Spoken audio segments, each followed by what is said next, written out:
Now, I've decided to shelve my second channel for a bit as my work to reward ratio is a bit off there, but if you're curious and want to check it out, it's linked down below. I will be getting back to it in a bit. Don't sub though unless you're interested in the content, otherwise it hurts the performance of the channel. That said, it does free me up to do some more on this channel, which was the goal, and I have a few questions saved up. So let's get into a bit of Q&A, why don't we? Now, first up is Matt, and he wants to know this. I am new to the game of microphones. I'm always skeptical about the reviews as there is not one that fits all. Could you make some recommendations too for some that are reasonably priced? And no, I cannot. And I get this question quite a bit. And the biggest issue is variables. Your room setup, your interface, your use case, even your voice.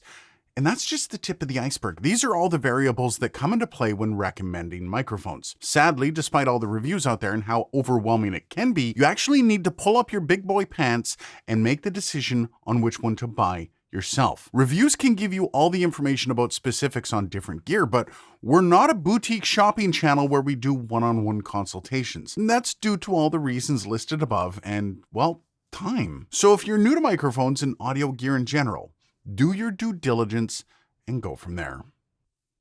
Now, this one comes from the user named Same, though I do forget what video it came from. It does have an interesting take though. They said, I love the idea of Omni for my gaming setup. My microphone position tends to change a lot just streaming. Thanks for that, Same. And frankly, you need to avoid ultra wide polar patterns when doing stuff like gaming. While it is attractive to not have to play with mic positioning all the time, the drawbacks will certainly outweigh the benefits. Omni picks up sound in all directions, meaning all of the clicks from your mouse or the taps of your keyboard, but more concerning is all the reverberation from the rest of your room, especially if it's not well treated.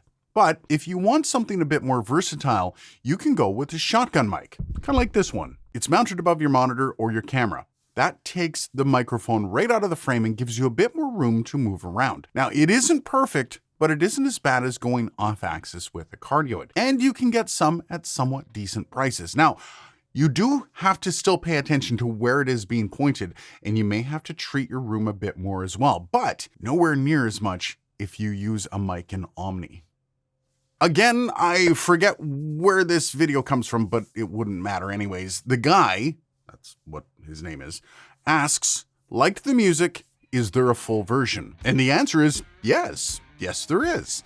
And I really wish I could answer this question, but I have no idea what song it was because, well, storage issues. Now, I've put out enough videos that I'm running into a brick wall of available terabytes. So last year, I had to make the tough decision to get rid of a lot of my source files for back videos. Meaning, I have no idea what songs I used in these videos because I deleted them all. That said, I get all my music from Epidemic Sound, and you can go browse there, and with all the subheadings, you can probably easily find the song that I used.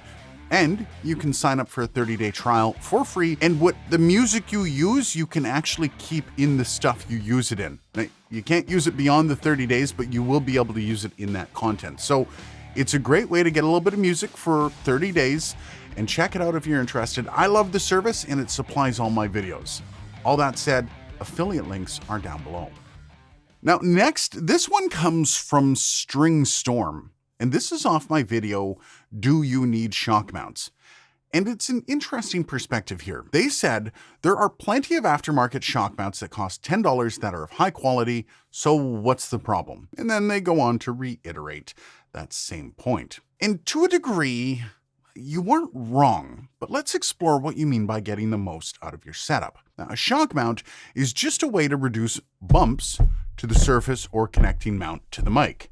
And to add to that, even the best shock mounts aren't going to eliminate it altogether. Now, there are caveats to this. I mean, if you're doing music or something that needs to have the best take possible, well, perhaps a shock mount just might save a take. But that video was almost purely directed at gamers or presenters, and the spirit of that video was directed at ludicrously expensive shock mounts like this one. So in that regard, I would still suggest that if a mic doesn't come with a shock mount, there are ways to mitigate or remove the issue altogether without spending more. For example, if you're a rage gamer and you want to avoid desk noises altogether, just mount your mic to something other than your desk. I used to have a shelf beside my desk for this very thing, and it's super simple. Not to mention, while some shock mounts are nice and cheap, The cheaper they are, generally the less effective they might be. Yes, it is a generalization, but one I've found over the years to be pretty accurate. Either way, thanks for your comment, String Storm.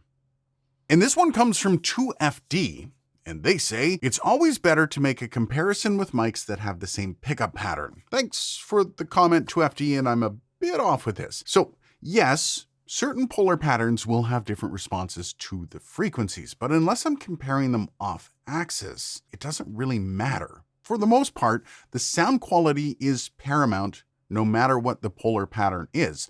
And frankly, most people won't care what the polar pattern is if it sounds good on them. So I'm just going to keep being me. Thanks again. And finally, I have to end with my favorite comment here. This one is from Arcane Rocky, and it comes from my review of the Elgato Wave. His question is simple. Can I scream into it without clipping? And I'm assuming you mean live. And more concerning, what are you doing with your microphones? Anyways, the answer is no. Outside the latest craze of 32-bit float or a decent chain of outboard effects, there is no microphone that exists that can control clipping from outbursts. That said, there are things like the new Rode NT1 5th Gen that I have a review of coming up. Subscribe so you don't miss a thing. But even with that, 32-bit float only works in post-production and only in certain DAWs that allow it, meaning it won't stop you from clipping live. There is no such microphone that can do that for you. Now, you can look into interfaces that offer certain effects like the Rodecaster Pro, which can help you control your signal. But even with a decent limiter and all the compression in the world, large outbursts like screaming into your microphone will never sound good. Or maybe just learn microphone dynamics, which is simple. Gonna be loud? Back away from the microphone. Anyways, thanks for the question. If you have anything else you'd like to have answered, drop them below so I don't have to cut into my gaming time just to search for them. Cheers.